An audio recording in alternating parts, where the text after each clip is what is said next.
Which would be the best reunion for the New York Mets to make in free agency? We'll discuss that on today's show. You are Locked On Mets, your daily New York Mets podcast. Part of the Locked On Podcast Network, your team every day.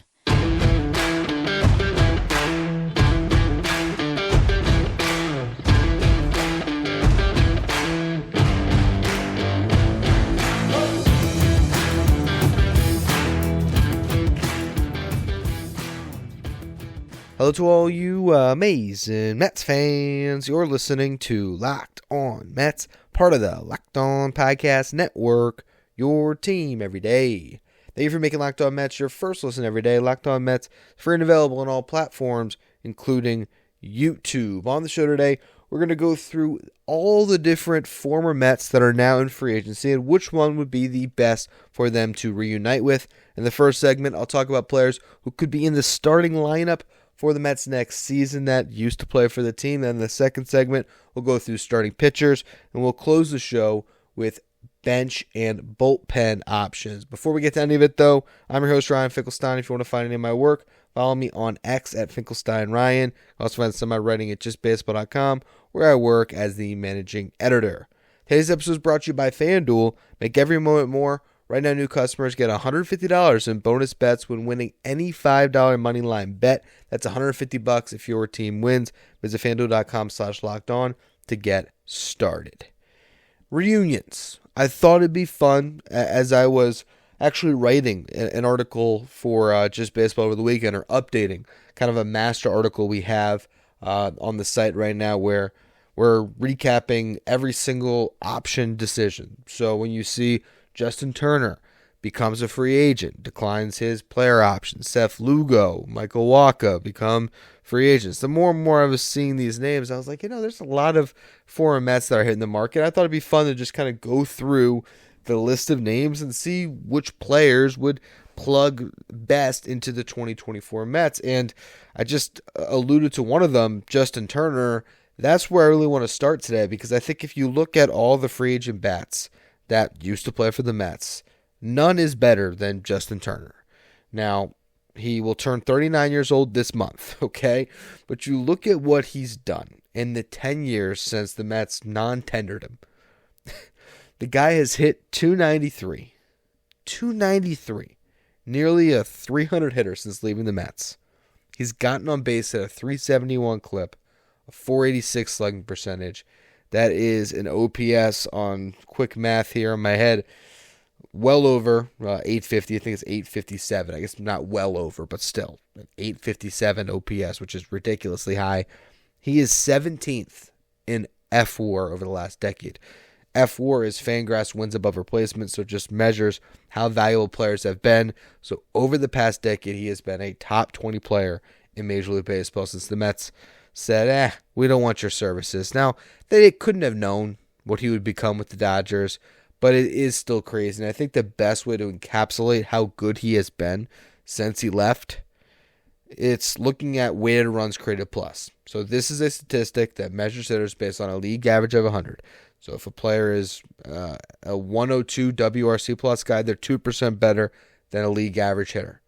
Over the past decade, Justin Turner's WRC plus has been 134. So he's been 34% better than your league average hitter. For Pete Alonso's career, his WRC plus is 133. So Turner's offensive impact since he's left has been akin to Pete Alonso. Ridiculous. Now this past season, he wasn't that exceptional. He was very good. His WRC plus is probably weighed down a little bit based on the fact that he was playing in a very hitter-friendly ballpark in Boston, hitter-friendly division in the AL East. So that is park-adjusted WRC plus. So his WRC plus this past season was 114. But you look at his overall stats, he still hit 276, still got on base at a 345 clip, still slugged at a 455 clip. So again, doing some math in my head here, I think that makes his OPS right at exactly 800. So that's a very solid number. He had 23 home runs. He had 31 doubles. He played in 146 games. He was healthy despite his age, and he drove in 96 runs. He's still a really good run producer. He's still a really good hitter.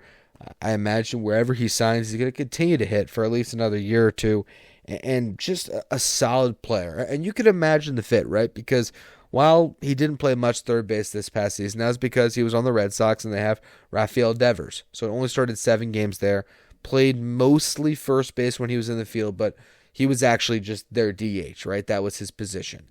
For the Mets, he could be their DH. And in this market, he's right there with guys like JD Martinez as the top potential bats that can DH for you. Obviously, Shohei Ohtani, different conversation, but if you're looking at these guys you can get on a 1-year deal, which is what the Mets should probably be looking for if they're trying to sign a DH in free agency, he's a really nice fit. And he would complement this roster well because he could still play third base in a pinch, right? So you'd have that wide open runway for a Brett Beatty or a Ronnie Mauricio to grab that third base job, and maybe they'd have it at the start of the season. But if they were struggling and the Mets were in the race, you could always slide Turner back to third. You could also platoon with Brett Beatty if he is your guy and you want to shield him from left-handed pitching. You could DH him on days where Beatty is going to play third, and then when you have a lefty on the mound, you could start Turner at third, and Mark Vientos could be your DH, hypothetically. So the fit actually makes a ton of sense.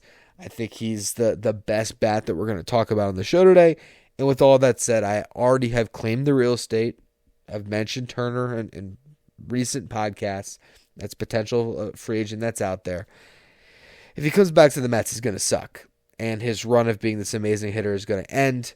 And the Cinderella story, it's gonna the clock's gonna strike midnight on whatever's happened to Justin Turner, and he's gonna become the redheaded stepchild again, so to speak. I guess that's combining two movies references there, but yeah, it's an interesting thought. I could actually see it happening. I could see the Mets being the team that gives him a pretty nice salary, and also I can't remember This is off the top of my head again. I'm pretty sure it was $13.4 million was his player option that he just declined. But he got like half of that in a buyout. I think he got like 6.7 in a buyout. So he gets to collect that. And now he's going to get at least $15 million in free agency probably on a 1-year deal. Or at least close to what he just was making, when he was 14. So, he's going to end up making over 20 when you combine the buyout with what he's going to enjoy in free agency. And the Mets could be that team that says, hey, we're going to give you a 1-year, $16 million deal. Who cares? And then I think he'd be horrible. Now, going over the other two guys that I would qualify as starting level players that were formerly Mets that are free agents again, you have Michael Conforto and Tommy Pham. Conforto, I've addressed this also in previous podcasts, so I don't want to waste too much time on it. I think DJ Stewart for the money is going to be way more valuable. You can have DJ Stewart on your roster for $1.5 million, and Conforto, he might still make 15. Honestly, he still hasn't made his decision on the player option, and it doesn't make sense for me, for Conforto to not pick up that option for $18 million. But there was a report about a month left in the season, like early September, that Conforto was expected to become a free agent. Why? I don't really know. His numbers weren't great on the season. It was pretty much in line with what he did his last year with the Mets. He was a .239 hitter, .334 on base, .384 slug, which was identical to his last year with the Mets. He had 15 home runs in 125 games. Maybe they think that he can test this market in a weak class and get a similar contract, a 2-year deal with an opt-out, and maybe the total money is going to be more than $18 million, and he would rather play that contract year, so to speak, in a different uniform. He did not hit well in San Francisco in that ballpark in particular, so maybe, hey, you sign on with the Reds, which is what I had previously discussed a year ago when he had free agency as a perfect destination for him to go somewhere and put up big numbers. Maybe he ends up in a Yankees uniform. I don't know. I could see that fit. His left-handed swing maybe working out in that ballpark. But I don't see the fit coming back to the Mets, although I do consider him still kind of a fringe starter level player. Now, Tommy Pham is right there as well, coming off a better season, but the track record over the last 3 or 4 years, if you look back, it was a really good season for Pham, but you don't know if he's going to put that up again. He was amazing with the Mets. A 125 WRC plus. He was 25% better than your league average hitter. With the Diamondbacks, he had a 92 WRC plus. And then in the playoffs, he was a mixed bag. I mean, he hit 279, but he didn't get on base that much outside of just hitting for a good average. He hit 3 home runs in 16 games. That was a positive. He was about average as far as a playoff performer, but still had his moments, albeit kind of a streaky hitter. Average defender in left field. Performed well with the Mets. Has said some things since he left, although he also kind of couched all of them recently by saying, hey, I'm a free agent, so I'm not going to talk too bad about my experience there. I don't know if Pham comes back. He, in some respects, would be a nice fit. I don't know if I see it, though. So, of those 3 players, I think Justin Turner is the best fit. But I don't know if any of them would succeed with the Mets next season. I think that you're probably better off aiming a little bit higher on the market if you are going to add a starting level player, or you're better off just trusting the young talent you have and hoping that all those needs can be filled internally. Anyway, there's a lot of interesting reunion candidates when it comes to starting pitchers, so we'll get to those next. First, though, today's episode is brought to you by FanDuel. Snap into the action this NFL season with FanDuel, America's #1 sportsbook. Right now, new customers get $150 in bonus bets with any winning $5 money line bet. That's $150 if your team wins. If you've been thinking about joining FanDuel, there's no better time to get in on the action. You have the football season, which is in full swing. Now the NBA season as well. So you got basketball, you got football, both professional and college. This app is so easy to use, and there's a wide range of betting options between the spread, player props, over-unders, and more. You can visit FanDuel.com/LockedOn and get that promo. Again, $150 in bonus bets with any winning $5 money line bet. So you can pick on the NFL slate, find the best possible game where you know a team is going to win, put that $5 bet down, and you can get $150 in bonus bets to kick off the NFL season. FanDuel, an official partner of the NFL.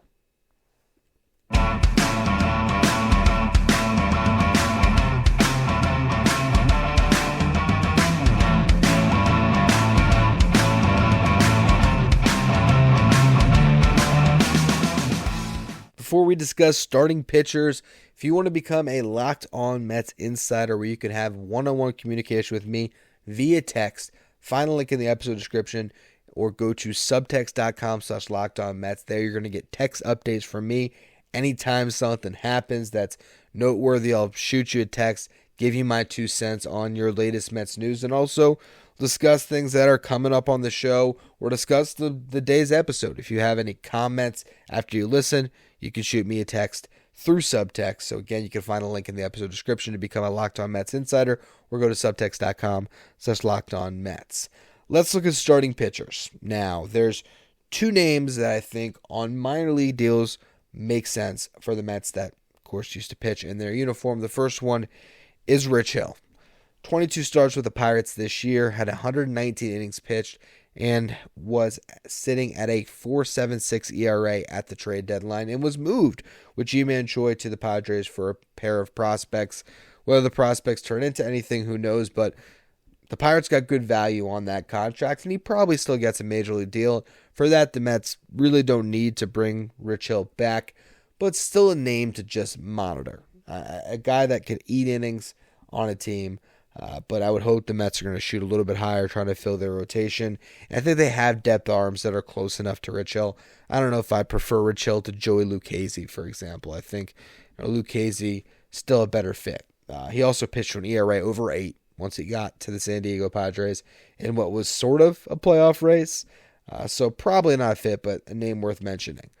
Justin Dunn is the other one that I'd say minor league deal. And really, that's the one that intrigues me a little bit. He was hurt in 2023, has really struggled to establish himself in his big league career, only 28 years old. You might remember he was a first-round pick by the Mets in 2016.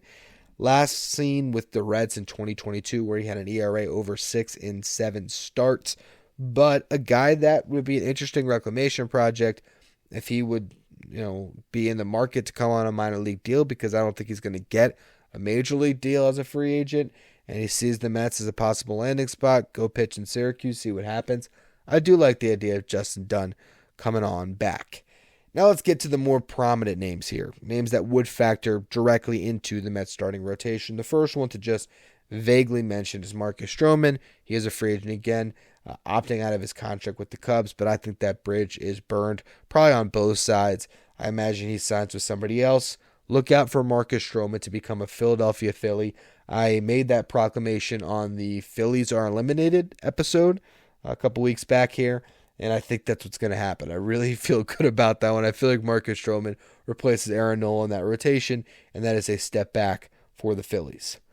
Here's where we get to some interesting names.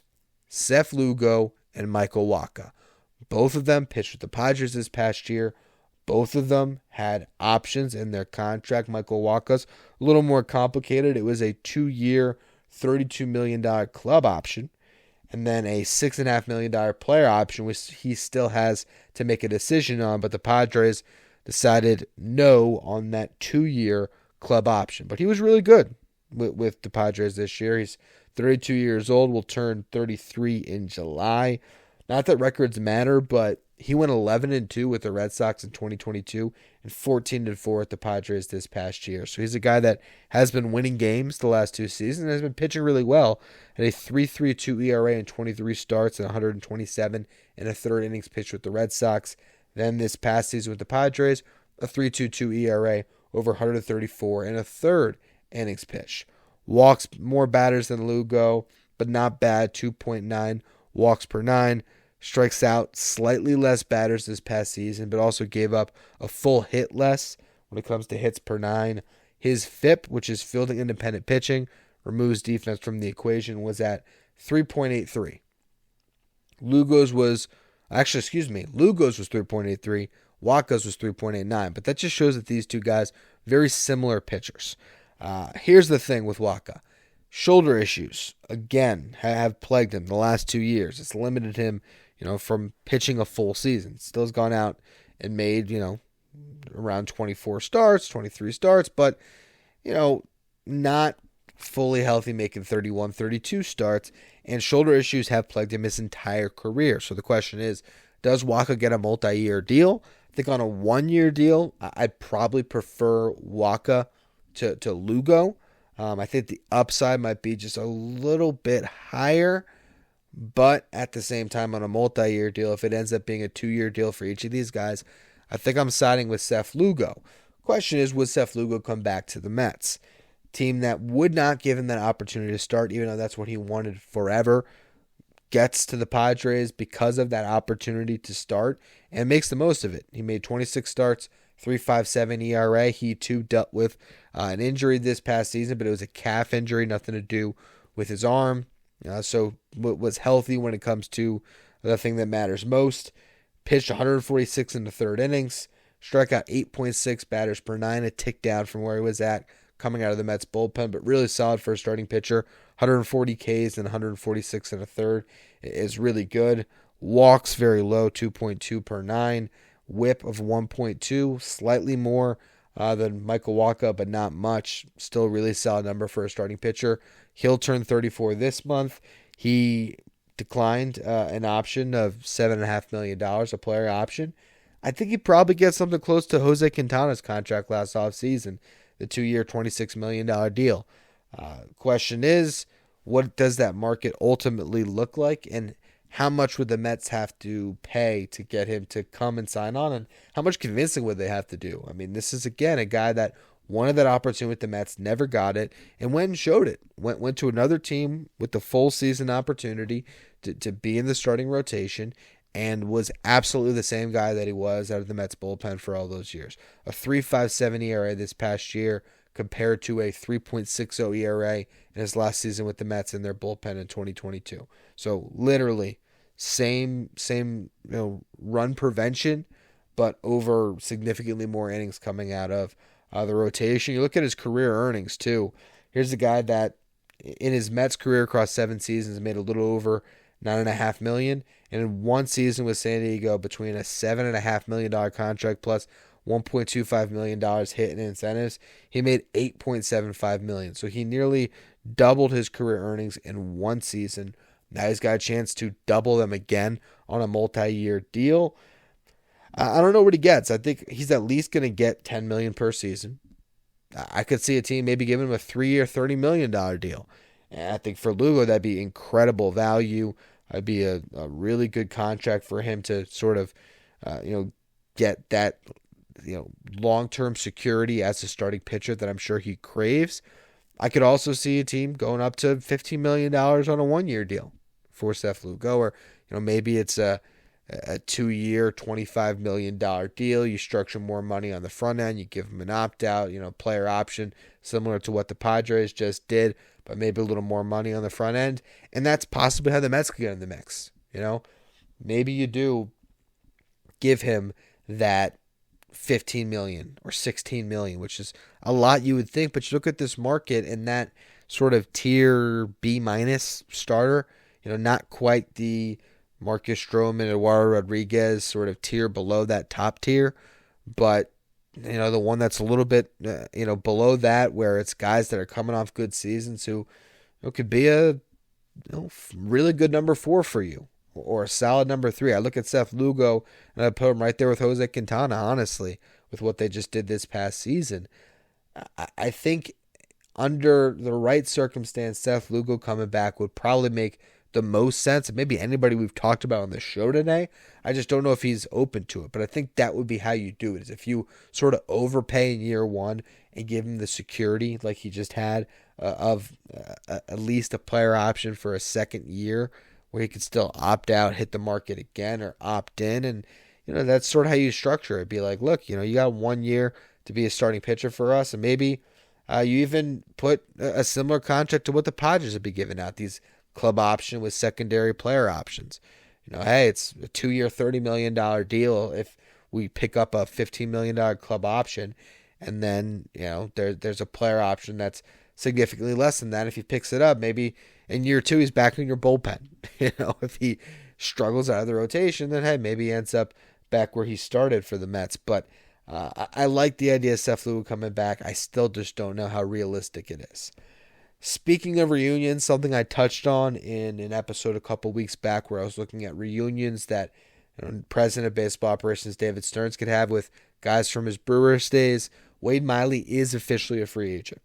Miley pitched for the Brewers, and I want to say it was 2018 when they went to the NLCS, went to Game 7 of the NLCS, and he just went back to the Brewers this past season, had a good year, 3.14 ERA in 23 starts and 120 and a third innings pitched.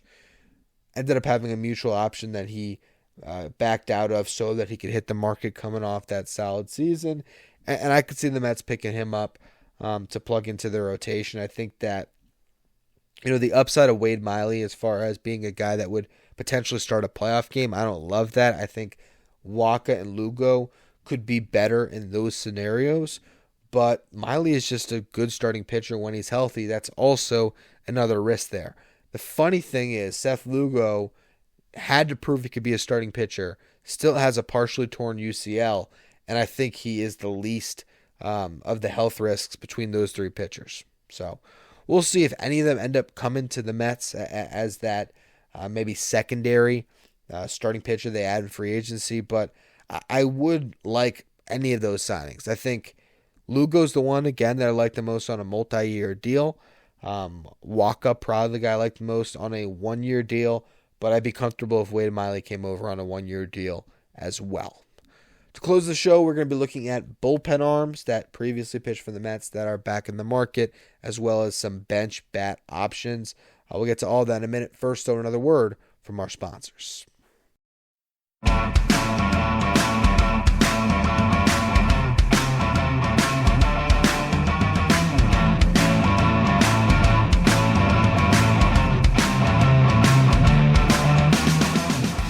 All right, let's run through the remainder of these names here, starting with the bullpen arms. The reunion that I think is probably the most likely. David Robertson coming back. He had a 2.05 ERA in 44 innings with the Mets this past season, saved 14 games. We never got to see what it would look like for David Robertson to be the set man for Edwin Diaz as he was supposed to be. I'm hoping that in 2024 we get that chance. He did not pitch well with the Marlins, had an ERA just over 5. Did not like getting traded. Will turn 39 years old in April. The way the Mets get David Robertson to come back, and I don't know if I'm kidding or serious about this, to be completely honest. I think you give him a no-trade clause. He hated getting traded. You say, hey, we already got a prospect for you. Come on back. I don't even think the salary has to be crazy. I think he liked pitching for the Mets. I think he liked the way the organization is run. He enjoyed his time with the Mets. And if you sort of guaranteed him, hey, we're not trading you this year.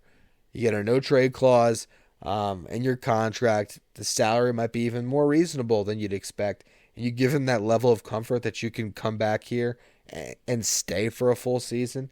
I think you'd probably get him back, and I think he'd be a really nice piece for your bullpen. Now, the other names, Joely Rodriguez and Aaron Loup, a couple of left-handed relievers who were with the Mets over the last couple of years, who are hitting the market again, coming off some down seasons for Joely. A 4.47 ERA with the Mets in 2022. With the Red Sox this past year, a 6.55 ERA, did not make it a full year in their bullpen. Only 11 innings pitched. A guy that, minor league contract, I think is probably what you're looking at with an invite to spring training. Would not be surprised if that happened at the tail end of the offseason, but just an interesting name to bring up. Aaron Loup had an unbelievable 2021 season. You might remember he pitched to a 0.95 ERA out of the Mets bullpen, was just absolutely lights out. Cashed in on a really lucrative deal with the Angels. Didn't pitch well for him. 3.84 ERA in 2022, which wasn't bad, but was certainly not what he put up the year prior. And then this year was a disaster for him, 6.10 ERA. He'll be 36 years old. I don't know if I love the idea of Loup coming back considering what he's done lately, but also you remember how good he was in a Mets uniform, and if it was a really low dollar amount major league contract, or if it was a minor league deal, hey, Aaron Loup coming back in a Mets uniform could be there are worse options, I guess is what I would say. Still though, I want to once again circle back to the Brewers podcast where I discussed reunions for David Stearns. I called it then. I want to reiterate it now. I think Brent Suter is going to come to the Mets to be the second lefty out of their bullpen. He's not necessarily a left-handed specialist, but that's going to be Brooks Raley's job, I think, as he is coming back on that club option. Suter is a multi-inning reliever who's been great in his career. 3.49 ERA, had a 3.38 ERA with the Rockies. Harvard graduate just like Stearns. Something tells me those guys might have been close.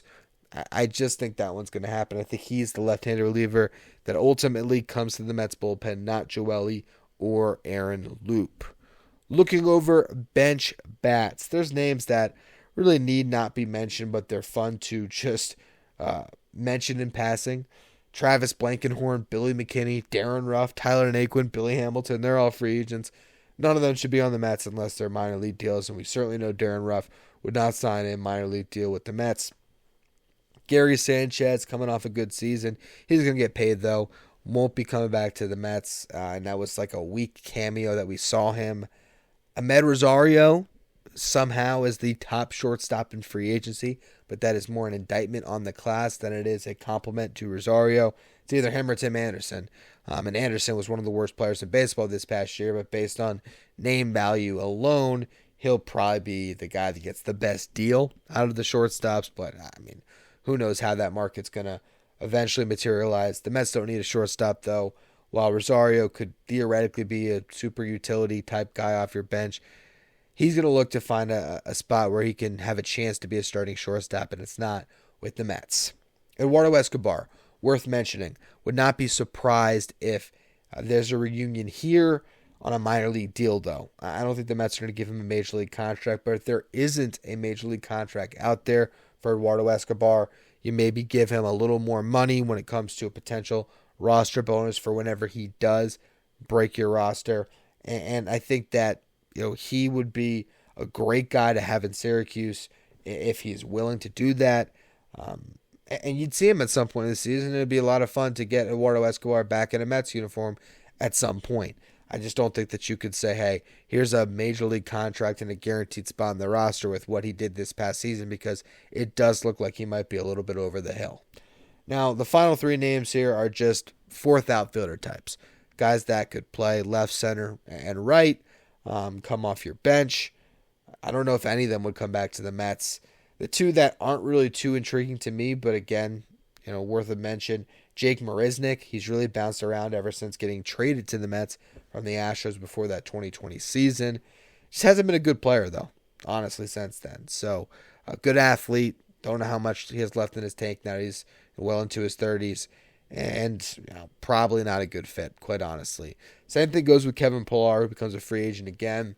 He had a good year with the Mets in 2021 where he hit 15 home runs, had 9 home runs for the Braves this past year and got a lot of playing time, but still was not a good hitter. Barely walked at all. Still not the defensive player he once was. He's solid in a corner, whether left or right, but not really a center fielder anymore. I don't think he's coming back to the Mets.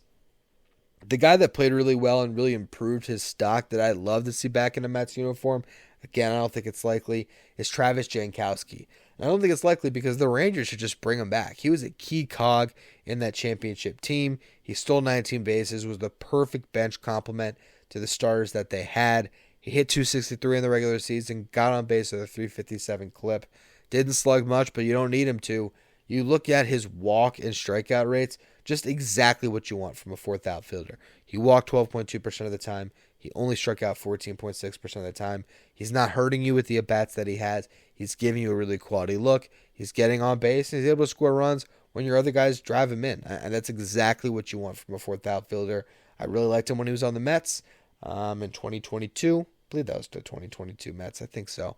And he just sort of showed it again this past year. He's just a really good bench player. I think he should get a major league contract. Again, I imagine it might be with the Rangers, or who knows, maybe there's a team out there that sees what he did and thinks, maybe we'll overpay him, or maybe we'll give him a starting spot. Maybe at this stage of his career, he still wants that opportunity to go and go to like a Pirates or a Nationals or something and get some more run. But if he wants to just continue to thrive in a role, it's probably with a team like the Rangers. But if the Mets give him a decent contract and they want him as their fourth outfielder, I think they could do a lot worse in that role. And I think two guys that would be a lot worse are the ones I just mentioned in Pillar and Marisnick, or even Tyler Naquin or Billy Hamilton. So now, just to recap, going over this list of reunion opportunities, I think Justin Turner, best possible player to plug into the starting lineup at DH and third base, even though I still have that horrible feeling in my gut that if they did sign him, the magical run of Justin Turner would end. But that doesn't mean you stay away from him because of that. Everything he's shown us in the field is that he'd be a nice plug-and-play guy. Then when it comes to the starting pitchers, I love the idea of Seth Lugo coming back. I just don't know if he'd be open to that possibility. And so if not him, Michael Wacha coming back from the 2020 Mets after 2 really nice seasons with Boston and San Diego on a 1-year deal is something that I think could be a nice little fit. Maybe overpay a little bit to get that one to happen on the 1-year deal instead of the multi-year contract with a guy that has a lot of shoulder concerns. You look at the bullpen, David Robertson is the clearest fit there in my eyes. And then for the bench, Travis Jankowski, as I just alluded to, would be a nice fourth outfielder. Anyway, that's going to be all for today's show. Make sure you follow, rate, and review wherever you get your podcasts. Hit subscribe if you're watching on YouTube. You can follow me on X at Finkelstein Ryan. You can follow the show at Locked On Mets. And if you want to become a Locked On Mets insider, find the link in the episode description or go to subtext.com/LockedOnMets.